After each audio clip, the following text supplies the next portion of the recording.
Speaker Boehner, Leader Pelosi, Majority Leader Reid, and Leader McConnell, distinguished guests all, thank you to the leadership of the Congress for making this possible and bringing us all together today to celebrate our remarkable guest of honor, regal, resplendent, this incredible bust of Sir Winston Churchill.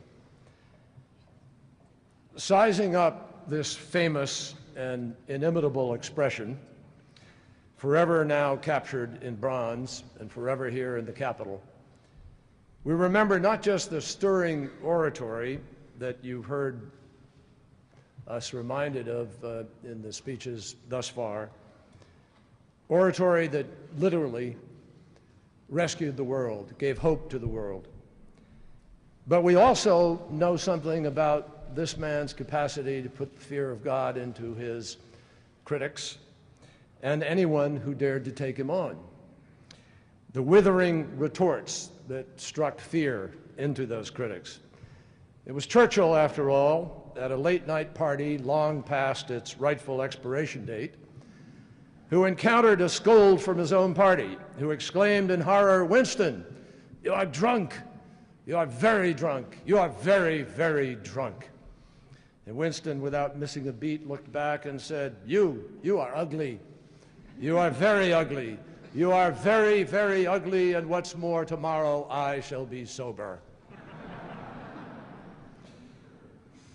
This man was an original in every respect.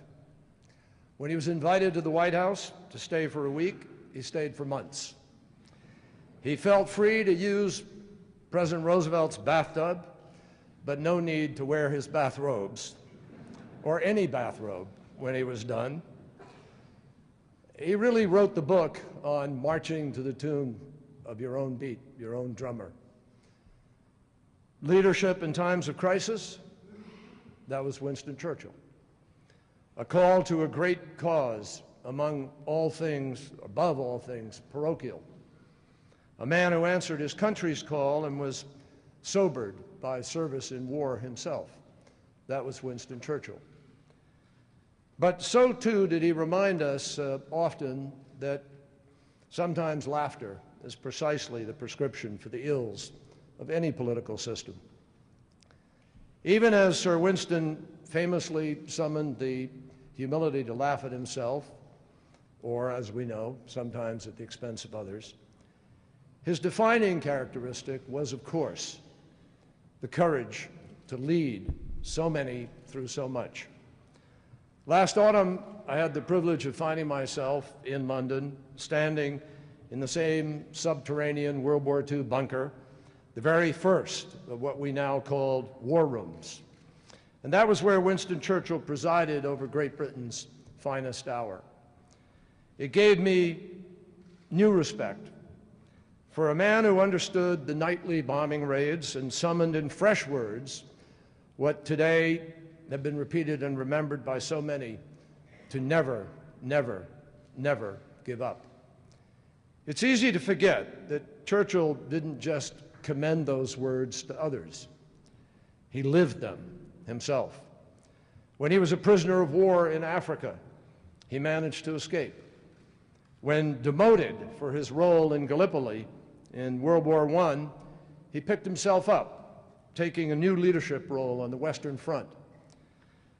And when he was defeated as prime minister, knocked down with his party in a crushing political defeat just a year after I was born, he managed to dust himself off and wait for history to call again.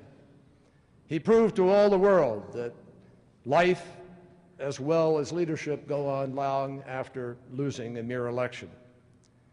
He understood the United States better sometimes than we even understood ourselves. He was the son of an American mother, proud to have had two great-grandfathers who fought in George Washington's army, one in the Berkshire County Militia, and the other as part of the 4th Massachusetts Regiment. And so it was fitting that in the shadows of World War II and in the dawn of the Cold War, when some at home hoped the United States would turn inward Churchill looked outward again and across the Atlantic.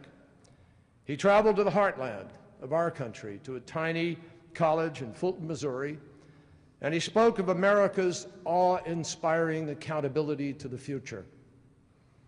With so many challenges all across the world today, struggles to be won, pandemics to be defeated, history yet to be defined, Churchill can be heard once again with this bust, asking all of us to define our time here not in shutdowns or showdowns, but in a manner befitting of a country that still stands, as he said then, at the pinnacle of power.